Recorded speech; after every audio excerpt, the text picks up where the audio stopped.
welcome to the special edition of Business Live. You know what it means, because Liverpool has won the title over 30 years. Finally, we can smile. But coming up tonight in business, Ghana Navy rescues vessel hijacked by pirates off Benin coast. Freight forwarders and clearing agents still lament problems with UNIPASS as transactions move at slow pace at Tema Port.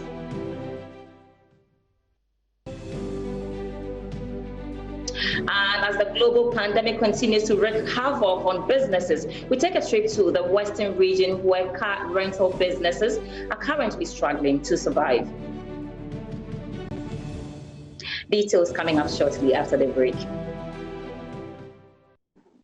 Welcome back to Business Live. My name is Sandra Esinamak and I'm anchoring from home. Government says its partnership with Customs Division of the Ghana Revenue Authority and Strategic Mobilization Ghana Limited will help address revenue leakages. The move comes after years of revenue losses in the downstream petroleum sector due to malfeasance. Between 2015 and 2018, the country lost close to 2,800 million cedis in taxes and regulatory margins alone in the sector. Finance Minister Ken Ofori-Atta says the initiative will improve revenue for the country in dealing with the shortfalls due to COVID-19 pandemic. He was disclosed this at the commissioning of digital downstream petroleum products measurement projects. The center is considered the nerve of the electronic metering management system. Prior to implementation of this system, in and outflow of petroleum products at the tank farms were recorded manually. This led to discrepancies in figures by stakeholders, leading to onward loss of more than 3 billion cedis in the last few years. The technology deployed is one of the very first on the continent and is expected to improve efficiency. Finance Minister Ken Ofori-Atta is happy the project has materialized. All the pipes entering every depot are tagged, so you know exactly what is coming in, and all the pipes going out are also tagged, so you know exactly what the quantities are in.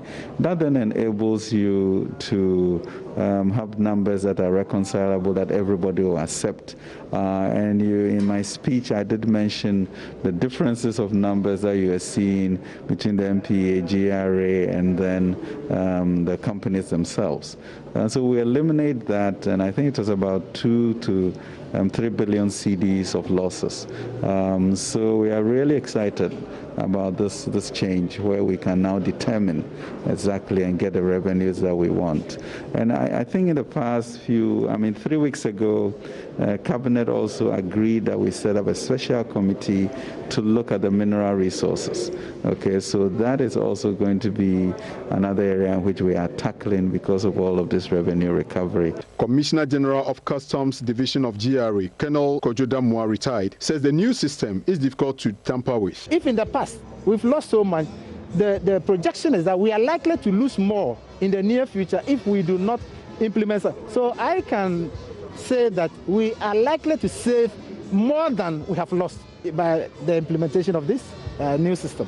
Yeah, fortunately, this one is slightly different from those types. This has an alert inbuilt system, and it uses some scientific means that the slightest touch, it triggers. And we have monitors all over.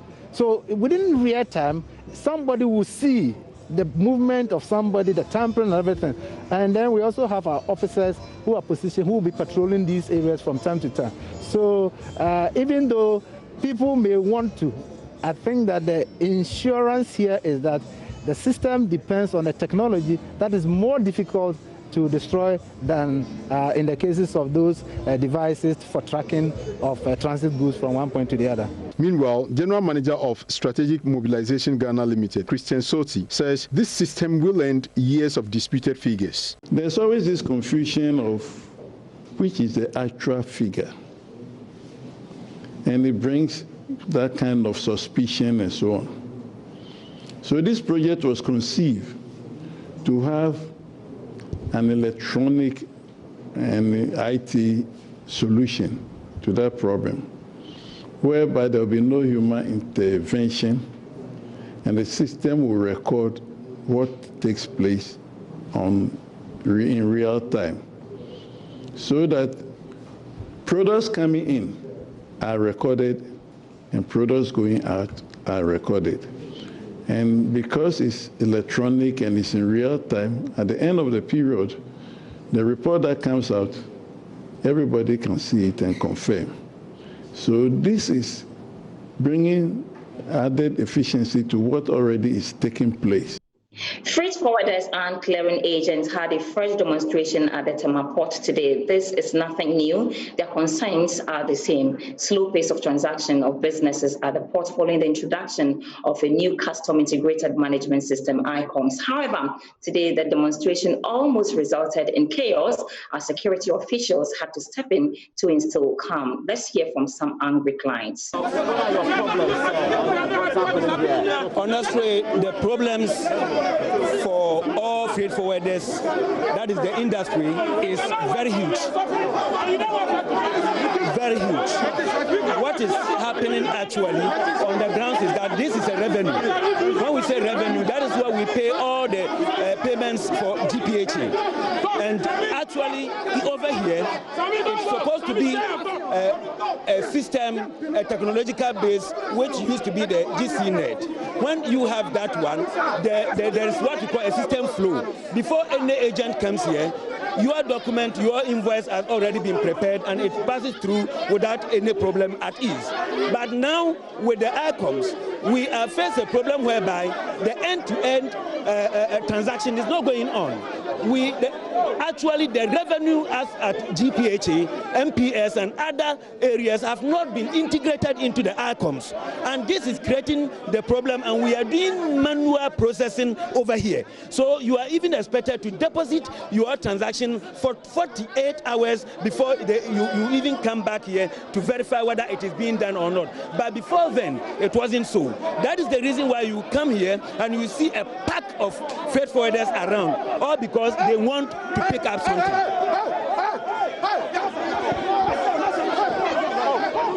So the security person this morning, this man is here. He's been very, he's been speaking on some of the issues and raising the concern. First of all, what is your name and please, who are you, sir? Yes, my name is Michael Johnson. I'm a freight forwarder. Right, so tell us, what are some of the challenges you are facing? You claim you are facing some challenges. What are they, sir? The challenges we are facing is nothing is working. Everything is manually. When you pay duty, after duty when you go to shipping line to release, they'll ask you to go to Nick Hotel.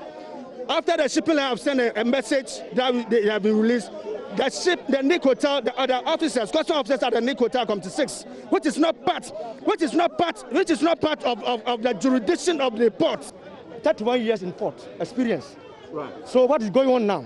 I want to send a signal to the government of the day. Some people are at Gabua disturbing them. If the minister doesn't rise up, there will be a problem. The reason is this new ICOM is the same system that MPS is using. And MPS can work through their system. GPH, 3 weeks, 2 days, 4 days, 1 week, they can't give you bill. And they will still charge you rent. Gabua intentionally delay us and take rent without giving us a waiver. It's not a serious ask my police. Delay you? My documents are there still. I'm working on 18 containers. Since yesterday up to now, I haven't got bill. Let's stay a little longer on this development, and Aboagye-Wiafe, our Doom correspondent, joins me on the phone lines for more. Hello, Bella, good evening. And if you can tell me what the situation is like currently at the ports. The place is calm now. Unlike what we witnessed in the morning, where some port stake holders were expressing their concerns aggressively. At the moment, you see most of the agents standing in groups discussing issues among themselves. All the agents are saying is that transactions at the port had never been seen since June 1st, hence posing threats to their businesses and livelihood.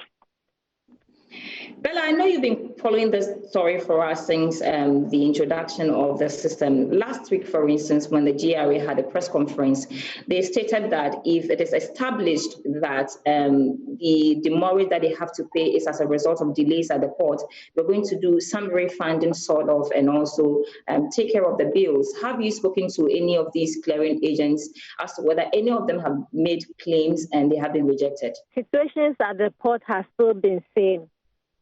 The back and forth issues at the port, one cannot sincerely tell when the situation will be normalized. It has always been saying. What they've been saying since June 1st is what they are still agitating on. Yes, Bella, I was asking, the GRA promised to make some refunds if it's established that the money they have to pay on their goods is as a result of the delays. Have you spoken to any of these clearing agents as to whether somebody has made a claim and that has been rejected? Not sure with that. Okay, and then have you asked authorities as to what's the way forward? Because like you mentioned earlier, it's the same since the introduction of this system. They've kicked against it. We've had demonstrations, we've had promises, nothing has changed. Have they been telling you the next step forward? No one had come out to explain anything to us. So we are still waiting for the authorities to come up with some explanation. All right, Bella Aboagye-Wiafe, thank you so much. She's our Dome correspondent. We move on to two other stories. And a Ghanaian fishing vessel with 6 crew members on board, which was reportedly hijacked by pirates, has been rescued. The vessel was attacked off the coast of Benin, according to news sources. But the latest update is that the ship and crew have been rescued and brought back to Tema. Director of Naval Operations, Captain Derek Achachi, has been speaking to my colleague Fred Duho. On Tuesday in the afternoon, we got the information from the Ministry of Fisheries that one of the Ghanaian fishing vessels has been hijacked. That's the Panofi Frontier. We're being trailed by some speedboats, and we quickly activated our information sharing mechanism. We shared information with the navies in the region, and then the ECOWAS Multinational Maritime Coordination Centers in Cotonou and Accra for prompt action. But about an hour later, we got information that the vessel was actually hijacked and some crew members were kidnapped. 6 crew members, to be precise, 5 Korean nationals, and then 1 Ghanaian national. How frequent does this happen, please? Piracy in recent years, dating more than 10 years ago, has been on the ascendancy a bit. This incident happened in Benin waters. Benin has also been, the waters has been a bit notorious recently for a lot of attacks. Just a couple of weeks ago, there was a suspicious attack in Benin. And about 2 weeks before that, the Nigerian Navy successfully rescued a vessel that had pirates on board. And currently, they are being tried. But I will say that it is a bit on an increase. I cannot put a finger on how often for me to say maybe it is so many times in a month or so many times in a week. But we have realized that it's been on their ascendancy. Does it have any economic implication for the country? And if it does, can we quantify that? Yes, from my side, it will be difficult to quantify it, but I know it definitely has economic implications. Let's take this vessel that was hijacked, for example. It's registered to fish in Ghana waters as well as Benin waters. So it left to go and fish in Benin waters and it's been hijacked. It will mean that the fisheries industry in Ghana will be affected and thereby affecting the economy of Ghana. But then any piracy incident that happens in the region makes insurance premium to go up every time there's an incident. So in a region, the more attacks we have, then it means that the incident will go up. So these are some of the economic impacts it will have on the country. How resourced are you to ensure the safety of our water? Yes, our resources can never be complete because the crimes keeps increasing in bigger folds than we can have resources to counter them. But then for Ghana, if you look at the number of pirate attacks or other illegal activities, we've been able to have a very good track record. We've been able to keep our waters safe. So with what we have, we are able to protect our waters to an extent. But then it is not enough because some of the crimes go undetected. We have a very vast coastline. Equally facing some hard times in wake of the COVID-19 pandemic, our correspondent in Athalia Kwanzaa has been following up on some car rental companies in the Western region and reports at least 13 car rental companies in the region have lost close to 85% of their business from January to June this year. More details captured in this feature. As it has been the case with many sectors, COVID-19 has affected businesses, and the car rental business is no exception. My visit to most of these places in the Western region to assess the impact of the pandemic on the once vibrant business confirmed the fears of many. The car rental business is really suffering. In the Western region, the pandemic has actually affected the car rental so well in such a way that we are losing revenue. I'm talking for the association as the president. The effect actually started from January, February, and then it got worse in March. Yes, so in fact, it's actually very pathetic. Losing revenue of about 70 to 90% cutting revenue. Because of this, some of our members in the association have to lay off some of their drivers, some of their workers to be able to run, because no one is hiring their cars. And then we in the Western region too, the car rental business came up a lot as a result of the oil companies. Now there's a drop in the price of oil. Even the oil companies themselves are laying off companies, they are cutting down. So this means that if you're hiring to them, they are returning your cars. As you can see, these fleets of vehicles some 7 months back were running hundreds of miles, but you can tell from the state of the vehicles that it has been parked for several months. The owners of these places need not to tell their story. Since March, April, it was none, zero. Let me say it is May, June that I've been seeing about 20% work coming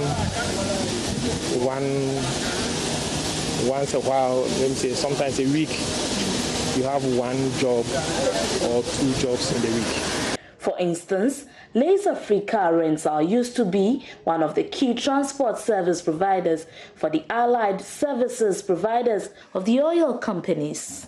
But now, Benjamin Aboagye-Wiafe tells me that the current turbulence in the oil industry, compounded with COVID, is affecting business. It's bleak, aside COVID coming in, the oil industry itself is going through some turbulence, right? And so COVID comes in to compound the whole issue. So it's been very rough, I must say. We pray that it stops, but if it continues going at the rate it's going, I'm afraid we may not survive. As a business, we have lost some clients. I mean, some of them had to return vehicles that are on contract. Directly has an impact on us.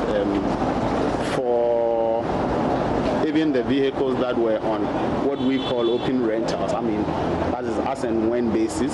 Once the airport was shut, automatically, were affected. The car rental businesses started booming in the Western region when oil was discovered in commercial quantities in 2007.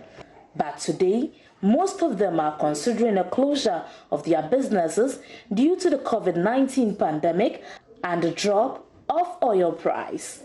In Athalia Kwanzaa, Joy Business, Western region. Great reporting by Natalia Kwanzaa, and she joins me via Zoom for more. I can imagine the Western region is like a tourist destination sort of, and especially with oil find, a lot of expatriates also visit. So I can imagine the impact on these car rental businesses. But what more, Ina, can you tell me? Have they been telling you about their financial positions currently?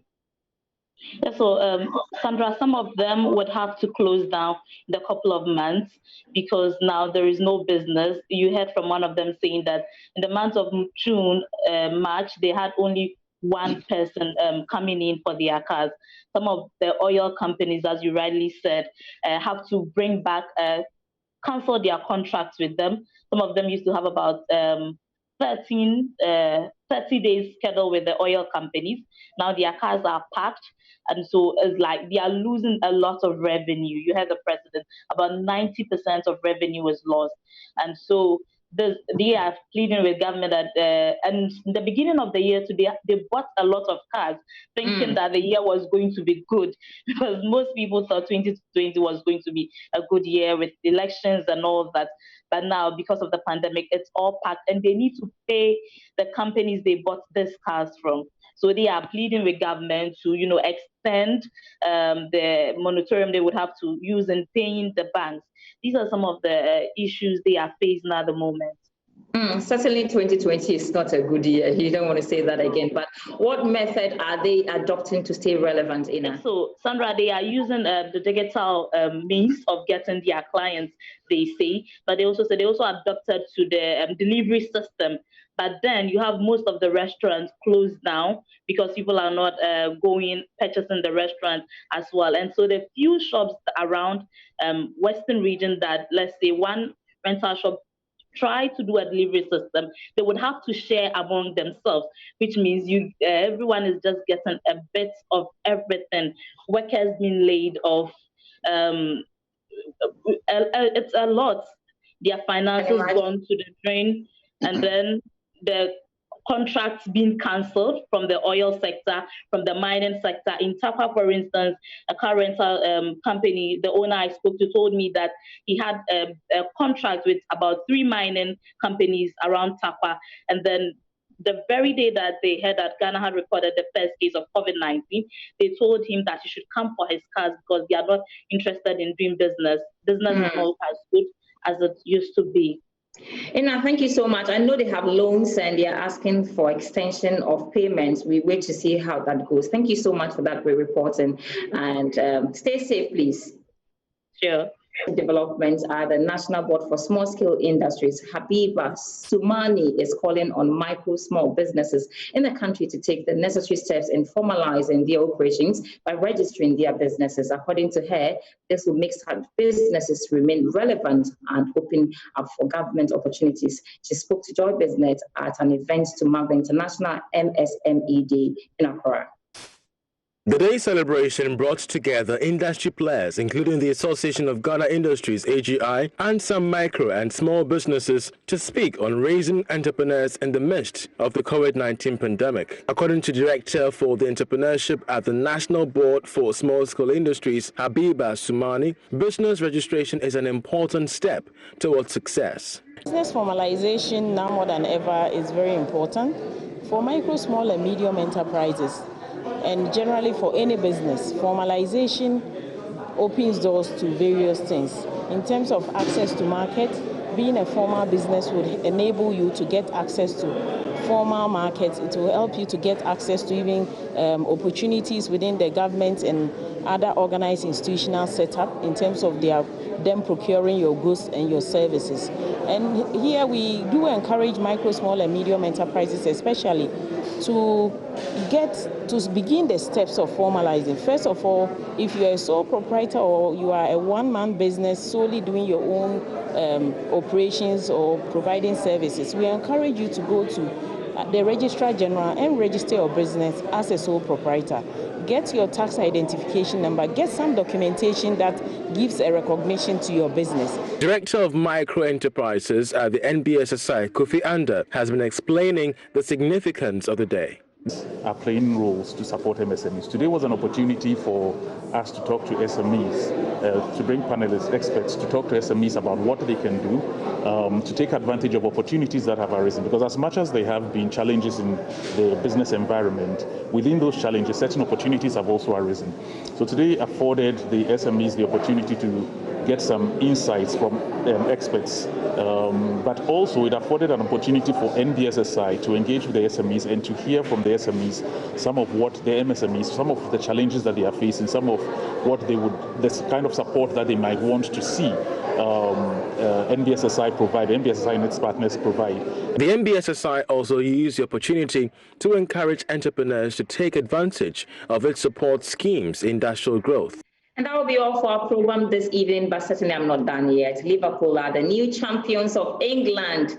Congratulations to all Liverpool fans, to Daniel Darcy, also to Benedict Owusu, and the CEO of Data Bank, Kujua Diamonds. Congratulations.